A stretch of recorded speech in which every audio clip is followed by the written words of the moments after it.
What's up there guys, this is Cobrak and welcome to a Battleground 1vx commentary video. Before we get into covering the actual clips in this one, we're going to be looking at things like talents, glyphs and professions, all of which have a big part to play when it comes to taking on multiple opponents. Then when we actually go into the clips, I'm going to be going really in depth into my thought processes. Attempting to take on multiple opponents at once is an awesome way to learn your class, practice, and it can be hugely satisfying when you actually start pulling them off. I'm also pretty pumped to announce right from the get-go that this video will also be featured on the Skill-Capped website, as well as right here on YouTube for you guys. They actually asked me if I'd be willing to make some Battleground style domination videos for them. So basically there are going to be videos like this one that are going to be uploaded both here on YouTube and on the Skill-Capped website. And then maybe once every month there's going to be a 1vx commentary video, and that's going to be uploaded only on Skill-Capped. I don't know how many of you guys use Skill-Capped, but hey, just throwing it out there in case it's something you guys might be interested in. So first off, we're going to cover our talents and glyphs. What we're using here in these clips is a standard Destruction Warlock arena build, pretty much. Only we're spec'ing to Blood Horror instead of Unbound Will. The 20% health cost of Unbound Will is way too costly if you're planning on using it while fighting up against 2 or more opponents. All on your own, Blood Horror tends to be the better talent in 1vx situations. It gives us a little bit of extra crowd control against the melees, which is going to be key when it comes to keeping ourselves alive. But as I said, the rest of our talents are pretty standard here. We could consider specking into the Grimoire of Supremacy and playing with the Shavara pet, because this would give us the trusty old pet seduce, just to use for the extra CC, but since it got given a cooldown of 30 seconds at the start of Warlords, it hasn't really been so strong. So right now, this is the talent build that I would recommend for Battlegrounds and World PvP. The glyphs are also what I would consider normal for this talent build. We've got the glyph of Conflag to more easily slow targets while we are kiting, the glyph of Dark Soul so we can burst more often during the fights, and finally the glyph of Ember Tap so we can hopefully out-heal the incoming damage of our opponents throughout the fight. And this brings us to our professions. Now, we've been using tailoring and engineering for years now in World PvP and Battlegrounds, and I can say with a fair degree of certainty that these are the best professions to pick up, at least for Destruction Warlocks. To cover the tools that we're using in the clips to come, we have first the Mecha Blast Rockets from Engineering. These deal 50k damage, they're about instant cast and are off the global cooldown. They are perfect for throwing out alongside a Chaos Bolt for that extra little bit of burst damage when you really need to kill someone off quickly. Just be aware though that they are on a 1 minute cooldown, only the cooldown will not begin to reset until you are out of combat, so most of the time you'll only get to use 1 rocket per fight. Next we've got the Frag Belt, and this is a classic engineering tinker, and it allows you to use your belt to throw out a grenade that deals a little bit of damage, but most importantly incapacitates targets in a small radius for 3 seconds. This extra little bit of CC can be used to get off Chaos Bolts or Fears, or even just to interrupt dangerous casts while Spell Lock is on cooldown. Definitely useful for when attempting 2v1s. Just like the Mecha Blast Rocket, this one is off the global cooldown as well, so it's really smooth to use, and again, it's on a 1 minute cooldown, but that cooldown will not start to reset until you drop out of combat. Now, why aren't we using the Nitro Boosts enchant instead? It's great for kiting, and used to be the go-to engineering belt enchant, but in Warlords of Draenor, they made it so that the Mecha Blast Rockets, and some of the other belt enchants as well, were on shared cooldowns. Nitro Boosts is one of those enchants. If you use the Nitro Boost, you can't use your rockets, and if you use your rockets, you can't use your Nitro. Quite annoying, but at least some of the belt enchants like the Frag Belt and the Grounded Plasma Shield are still usable alongside the rockets, which are just definitely too good to pass up. Next up, we've got the Goblin Glider Tinker, and this one was introduced in Mists of Pandaria, and I absolutely love it. It allows us to use our cloak to deploy a kind of gliding machine that, despite what the tooltip says, actually lasts for 2 whole minutes. I found so many awesome uses for the glider in just about every battleground. You can obviously jump from the lumber mill, down to the blacksmith and Arathi Basin, that kind of stuff. But above all else, the glider has been a huge help to me when trying to kite enemy melees. The movement speed upon activating it is massive, and a lot of the time it can be used to get some quick distance when you really need it the most. And finally, tapping into tailoring all the way down to the bottom, we have the Frostweave nets. These nets have a 35-yard range, are off the global cooldown, and root a target in place for 3 seconds. These are useful for quite obvious reasons. They just give you that much more control over enemy melee DPS. Perfect when attempting 1vx encounters. Also, just to point out, the Ember Silk nets aren't bad. Definitely makes them if you have some Ember Silk just lying around, but there is a huge drawback to using Ember Silk nets.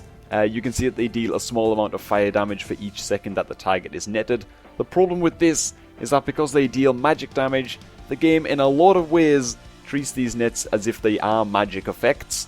This means that a DK with anti-magic shell up or a rogue with Cloak of Shadows up cannot be affected by these nets. On the other hand, the Frostweave nets will actually route a DK through his AMS and a rogue through his cloak and so on. And for me, this just makes the Frostweave nets way more valuable in PvP. And that is about going to do it for the preparation side of things. Let's get into those clips. So just to make one thing very clear right from the start, in order to come out with a win from a 1v2 situation, you either need to outgear your opponents or they need to make mistakes during the fight. The chances of pulling off a 2v1 against opponents of equal skill and gear is probably about 1 in 1,000. All you can really do is maximize your chances by blowing up targets quickly and by being smart with your crowd control. This first fight here is against a Hunter and a Death Knight. What's going through my head right now? Well, I know that I'm going to have to blow one of these guys up fast, else I'm going to take too much damage to heal through. I'm also going to be looking to get some value out of Blood Horror with the DK being a melee. I'm also going to have to get creative with my CC if I'm going to have any hope of getting off my damage. This is especially true because both my PvP Trinket and my Unending Resolve are on cooldown going into this fight. Controlling these guys up is going to be essential. So first and foremost, we lay down a Demonic Circle. This is the first thing that you should be doing in every fight. You'll almost always be using them to kite or maybe just to try and disengage. Then we start throwing damage into the DK. The DK is going to be our kill target here, and this is because through AMS, Icebound Fortitude, a PvP Trinket, and potentially even Desecrate the Ground and Lichborn, a Death Knight is very hard to control out of the game for us. So if we can't CC him, we definitely can't ignore him. DKs just deal way too much damage for that, so we're going to kill him first and focus our CC onto the Hunter, who is far more susceptible to it. I'm going to be able to get off a quick Chaos Bolt before I get Death Gripped, and I actually should have tried to land this Shadow Fury on both the Hunter and the DK here, so small mistake by me there. I do get to pull away in the end and pop some Ember Taps. That was a painful stunt to have to sit through. And our heals are going to keep us alive for now, but we have to look to kill off this DK now. I put a Havoc up on the Hunter's Pet, and this is going to indirectly build me a ton of bonus Embers by duplicating some of my casts. Now we're going to make our play for CC. I use my Goblin Glider to avoid the Death Knight a little bit, and while in the air, I use my Frag Belt to incapacitate him. I then go ahead and cast a Fear on Lewis the Hunter. Now the Death Knight trinketed my Frag Belt stun and the Hunter trinkets the Fear. I now know that the DK has no cooldowns left. He already IBF'd, he already AMS'd. Now the trinket, so it's time to land that big burst damage. Only there's no time to re-CC the Hunter, so we are at risk of being interrupted by a counter shot here. I use Blood Horror to CC the Death Knight. The Hunter makes the mistake of not interrupting me, and we land a meaty chunk of damage here with Chaos Bolt and a Mecha Blast Rocket combo. I would have loved to have Unending Resolve up now for the Aura Mastery effect, but it's still on cooldown, so we're just going to have to muscle this Death Knight down into Shadowburn range. As soon as we pop his Purgatory, we can start spamming out those Ember Taps. All we want to do now is stabilize before we enter what is pretty much going to be a damage race with this Hunter. I can see from my cooldown tracking add-on Vile Cooldowns, an add-on that's actually very outdated and difficult to find these days, that the Hunter has no deterrence and no PvP trinket available. I can also see that he randomly used Countershot at some point, so I'm not so scared of being interrupted here. So we are basically going to PvE him down here. I do throw out the Shadow Fury stun, just in case he tries to run with Disengage or whatever, but he does no such thing and just takes a ton of damage. Behind the Hunter now though, we can see that the Death Knight is back up, but I think that we can kill him again. He's still going to be lacking some cooldowns, and I still have my Frostweave Nets, my Demonic Teleports ready, and even my Infernal Summon, can be used to control him with the stun and hopefully get off some big Chaos Bolts. I'm actually able to Shadowburn this Hunter for the kill here, which is always really good for the bonus Embers that gives. You can see that I trinket to get that off because it really is just that valuable. Then Disaster strikes. I throw out my net under the DK. I was going to look to buy time just until Shadow Fury and Dark Soul were ready again in about 20 seconds, but a second Hunter showed up, and if I had Unending Resolve here for the Aura Mastery effect, maybe I could have gone for double Chaos Bolts and tried to kill both of these guys, but without that, their damage output, it's just too much. I don't have anything left for them at this point. I also kited a little bit too far from my portal. I'm not able to make it back there in time, and I do get popped here. Kind of sad that that Hunter did show up, but I was still quite happy with this 2v1. We did make one or two minor mistakes with our CC, but like I said, killing off this DK a second time wouldn't have actually been too hard because of all the cooldowns that he was missing.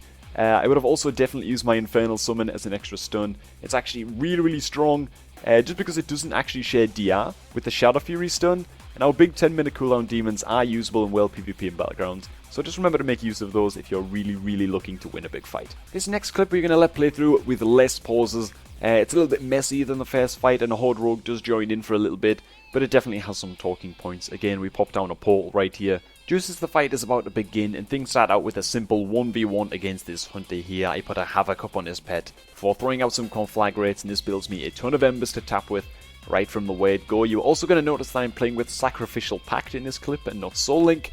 And I make sure to pop it very early on while I'm almost at full health, and this ensures that the shield will be massive and get me through most of this guy's damage. A Frostweave net keeps him from potentially running here. He's not quite in Shadowbane range, but we end up landing a Fear and killing him off with the Chaos Bolt instead. At this point, a Warrior takes the Hunter's place though, and this is where things get a little bit weird. This is where the Horde Rogue jumps in, which is always kind of annoying when you're trying to get some 1v2s going. But anyways, we do get stunned up here, no reason to trinket this with the Rogue locking down the Warrior. And in just a second, an Alliance Warlock is going to join in the fight as well.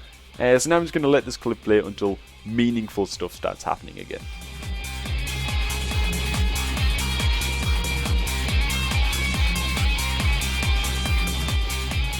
Alright, so I should have spell locked this Warlock by now. I ended up trinketing this stun here to try and do just that, but ended up missing the lock. And this is really bad, but we don't get punished too much for that, as he has no Dark Soul to pop. Just now we banish his Observer Demon, and what this does after a short delay is disable his Soul Link buff to make him more vulnerable to our Chaos Bolt. Now the Hunter is back, and we're taking some damage. Now Rogue Comrade is about to die, but we've spotted that the Warlock is nearly in Shadowbane range, so what we're going to do is get a Havoc up onto the Hunter and duplicate our Shadowbane onto him. This is a great way to get the most damage possible out of your Shadowbanes. Always try to look for a target to Havoc, maybe with a mouse over macro, before spamming out your executes. So we fear the Hunter, then we spot the Havoc Shadowbane opportunity, and we actually get off 2 double Shadowbanes from that before finishing the Warlock off. And once he's dead, I want to recover a little bit, so we chain cast some Ember Taps. Then we pop up the Dark Soul, line up an Infernal Stun to get some time to free cast. After the Chaos Bolt, we've recovered some health. We pop Sacrificial Pact again for a meaty 200k-ish shield, and at this point the fight is virtually over. We've got Havoc up on this guy's pet again, so the embers are coming in thick and fast.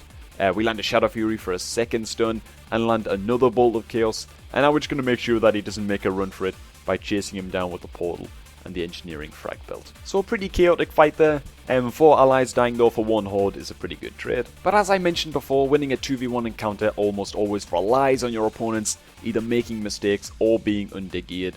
If they are neither and are good players with better or the same gear as you, then it can be extremely hard to take a 1v2 fight. What you can do though is maximize your chances of pulling it off, focus on killing off the right target, doing it as quickly as possible, and doing it while controlling your opponents as much as you can, any way that you can. Good PvP professions and a 10-minute cooldown Infernal Stun, these things can often be the difference between winning a 1v2 and being steamrolled before you can do anything. So thank you all so much for watching. Really hope that you all enjoyed this video and maybe took something away from it, and I'm going to catch all you guys just a tad bit later.